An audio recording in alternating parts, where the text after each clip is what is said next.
Greetings, folks. Welcome to another installment of Mego Museum's Vintage Mego. We're skipping across the pond for this week's installment to England for the UK exclusive Star Trek Transporter Room playset by Palitoy Bradgate. So to begin, let's talk about the UK marketplace and Mego's distribution there.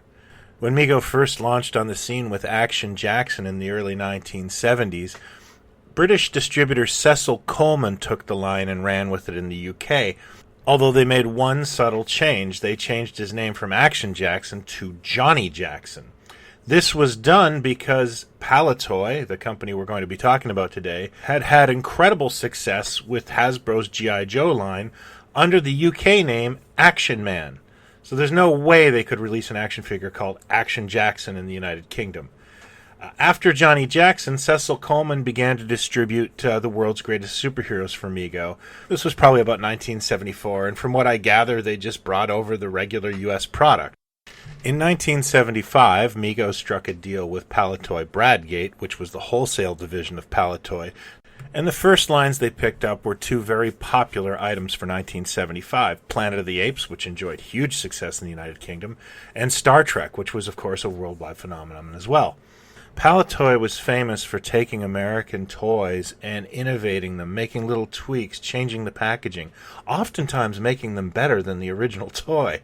And they made significant tweaks to the Mego line as well. The major difference with the marketing of Star Trek was you might notice a cast member missing.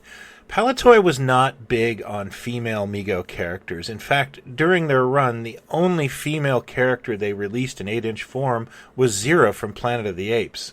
Palitoy did not offer Lieutenant Uhura in the United Kingdom. In terms of packaging, Palitoy utilized the famous early 5-face card that didn't show playsets or communicators. Really, the only difference is the word Palitoy in the copyright area. Otherwise, it's just a standard US card, which is something that really wasn't done a lot by Palitoy. Palitoy made good use of the Mego packaging art by also showcasing it in a board game that year.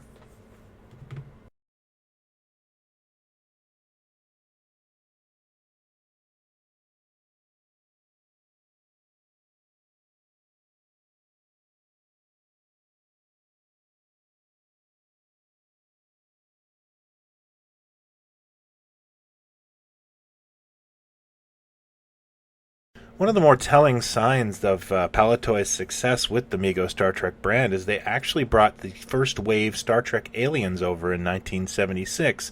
Palitoy, of course, made changes to the card artwork and actually made them a little more striking, in my opinion. These must have been done in very limited quantities because these are tough to find, and I hold no hope of completing my set. I'm happy with what I have, and I'm good.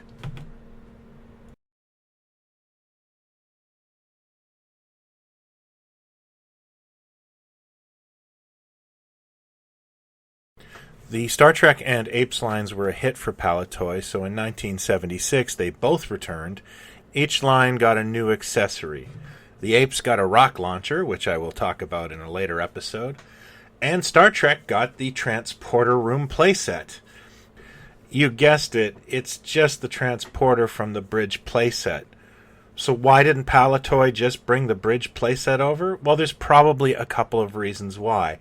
One, while the plastic pieces were made in Hong Kong, the Mego vinyl playsets were assembled in the United States. So that would have required, bringing them from Hong Kong, then to the States, and then back to the UK, or for Palitoy to set up their own manufacturing of that playset in the United Kingdom.